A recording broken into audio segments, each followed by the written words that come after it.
ଆପଣ ଦେଖନ୍ତୁ ଡାକ୍ତରମାନଙ୍କ ପ୍ରତି ମୋର ସମ୍ମାନ ରହିଛି। ଡାକ୍ତରମାନେ ହେଉଛନ୍ତି ଦ୍ୱିତୀୟ ଭଗବାନ କୁହାଯାଏ, କିନ୍ତୁ ଡାକ୍ତରମାନେ ତାଙ୍କର ଯେଉଁ ଦାୟିତ୍ୱ ଠିକ୍ ରୂପେ ତୁଲାଉଛନ୍ତି ନାହିଁ, ଆପଣ ଏଠି ପ୍ରଶ୍ନ ଉଠୁଛି। ଏତେ ଭେଦଭାବ ରହିଛି, ମାନେ ଯୋଉମାନେ ଖର୍ଚ୍ଚ କରିପାରିବେ, ଯୋଉମାନଙ୍କର ପଇସା ଅଛି, ଯୋଉମାନଙ୍କର ସମ୍ପତ୍ତି ଗାଡି ଅଛି, ସେମାନେ ପ୍ରାଇଭେଟ ଟ୍ରିଟମେଣ୍ଟ ହେବେ ଏବଂ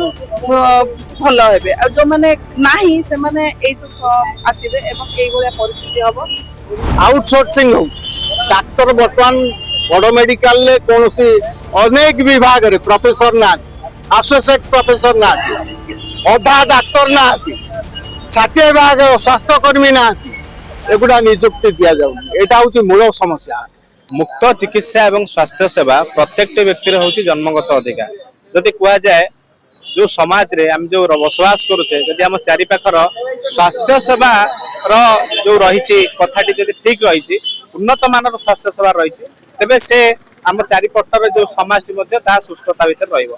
अनेक समय आम अनेक गुड़े घटना सामना को आसे जहाँकि सुस्थ स्वास्थ्य सेवा को कौटना कौटी गोटे प्रश्नवाची सृष्टि करे। जदि कह विगत दिन में एससीबी रे जो घटना घटला एमती अनेक स्थान में एमती किसी घटना घटे जहाँकि जो स्वास्थ्य सेवार सुस्थ चित्र को टिके दोहलै दिए। तेबे गोटे उन्नत स्वास्थ्य सेवा को नहीं आज जब विभिन्न नागरिक संगठन मैंने आज एकाठी होती वर्तमान समय आसी एक चिंता करिवार कि गोटे सुस्थ स्वास्थ्य सेवा कौन करा जाई परिबो केउठी अबला रहउची निहाती भाबरे गोटे सुस्थ स्वास्थ्य सेवा कौन आवश्यकता रही। देखंतु भारत भली एक उन्नत राष्ट्र रे ओडिशा भली एक उन्नत राज्य रे जनसाधारण को बिना मूल्य रे स्वास्थ्य सेवा चिकित्सा सुविधा जोगाई देवा भी आम देशर सर्वोच्च अदालत पूरा निर्देश देछन एवं संविधान मध्य व्यवस्था अच्छी किंतु दुख लगुच चिकित्सा सुविधा पाई लोक मान को पूरा तलितलन देखा पड़ुछि। आपण देखो डाक्तर मान प्रति मोर सम्मान रही। डाक्तर मान हूँ द्वितीय भगवान कह जाए, किंतु डाक्तर माने तांकर जो दायित्व ठीक रूपे तुलाउछन नहीं, आपण एठी प्रश्न उठुछि। एक्चुअल स्वास्थ्य सेवा गोटे मनुष्यर जन्मगत अधिकार, गोटे मौलिक अधिकार, तेणु ये सेवाटा संपूर्ण मागणा हवा दरकार समस्त सामान सबु मनुष्य समान हिसाब रे समस्ते समान सुविधा सुजोग पाइबा दरकार। किंतु आम व्यवस्था गुड़ाक एमती से पूर्व सरकार हूँ कि एबे सरकार हूँ जो सरकार भी हूँ जे एते भेदभाव रही, माने जो माने खर्च करिपारिबे, जो मानकर पैसा अछि, जो मानकर संपत्ति गाड़ी अछि, सेमाने प्राइवेट ट्रीटमेंट हेबे एवं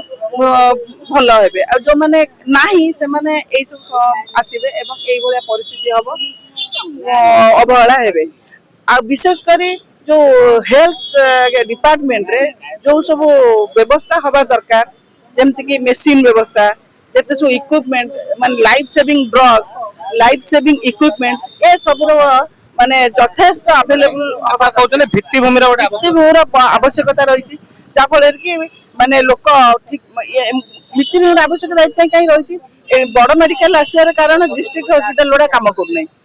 पीएचसी सीएचसी ए सब गुड़ा किसी काम करूना से जंत्र ना डाक्तर ना पारामेडिकल स्टाफ ना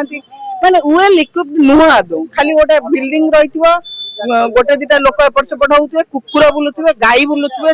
यही सब परिस्थिति से सुंदर भाव प्रतिक्रिया मिलू सर जहाँ तो आम प्रतिक्रिया नेलु आम शुणिलु कि अव्यवस्था एया अच्छी किंतु संक्षेप आमको कहे कि प्रकृत में व्यवस्थाटा कौन भित्तिभूमि केमती दरकार कहीं एम्स प्लस सरकार अंटा भिड़ी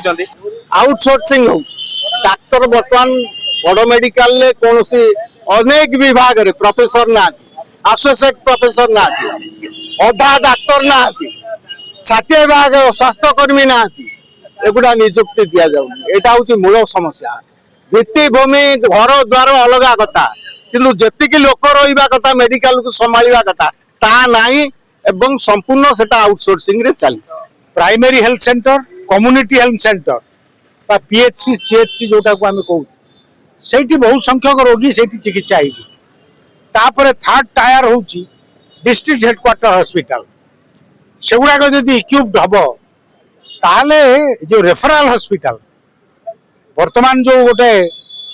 चली गोटाए पर गोटाए दाबी होची सबु जिले में मेडिकल कॉलेज हम सबुठारु सर्वपुरातन और सर्वबृहत मेडिकल कॉलेज कटक बड़ मेडिकल अवस्था अत्यंत दयनीय। सेठी शह शह संख्यार डाक्तर नाहांती, प्रोफेसर नाहांती, नर्स नाहांती, फार्मासिस्ट नाहांती, पारामेडिक्स नाहांती, स्ट्रेचर और बियरर टे भी नहीं। बर्तमान नुआ नुआ जगह मेडिकल कॉलेज खोलु ता नकरी यदि सरकार जिला स्तरीय जो स्वास्थ्य केंद्र डिस्ट्रिक्ट हेडक्वार्टर हॉस्पिटल एगुड़ाक जदि सबू विभाग खोलते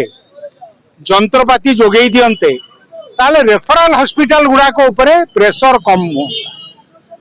सरकार सेटा करिवे नहीं। डाक्तर हजार हजार डाक्तर पद खाली डाक्तर पद बढ़ू नहीं पेरिफेरी कैडर सरकार तांकर नुआ नुआ राजनीतिक दृष्टिकोण नुआ नुआ मेडिकल कॉलेज खोलुछन जोटी किछि नहीं से पिला वर्तमान एडमिशन नहीं कोचिंग सेंटर रे पढुछन ऑनलाइन रे ऑफलाइन तेणु ए होची मूल कथा प्राइमरी हेल्थ सेंटर गोष्ठी स्वास्थ्य केंद्र डिस्ट्रिक्ट हेडक्वार्टर हॉस्पिटल एगुड़ा को जदि आपण इक्विप्ड करिवे उपयुक्त डाक्तर देबे जंत्रपाति जोगेबे ताहले एवं रेफरल हॉस्पिटल गुड़ा को आपण उपयुक्त मैनिंग करिवे एवं सरकार ताकू उपयुक्त भावे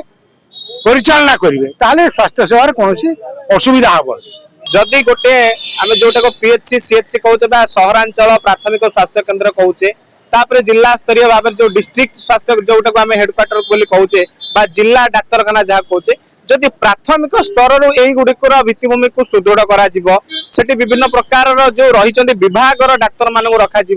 मेसीन रहा लोक मैंने मागणार परीक्षा करेंगे जो भाव में बुद्धिजीवी जनक निजर वक्तव्य निज प्रतिक्रिया रखुले कि ये जो बड़ बड़ डाक्तरखाना प्रेसर कम एवं जदि मूलरू ये स्वास्थ्य सेवा को दृष्टि दि जाए निहाती भाव में साधारण लोकटी उपकृत हो पार बोली जहाँ बुद्धिजीवी मत रखिंट तेज सरकार एक केते गुरुत्वर सहित नौकरी एवं ये स्वास्थ्य सेवार मान को बढ़ाई केते जत्नवान होउछन्ति ताहा केवल समय कहब। कटकरू विश्वजित नायक रिपोर्ट धरित्री लाइव।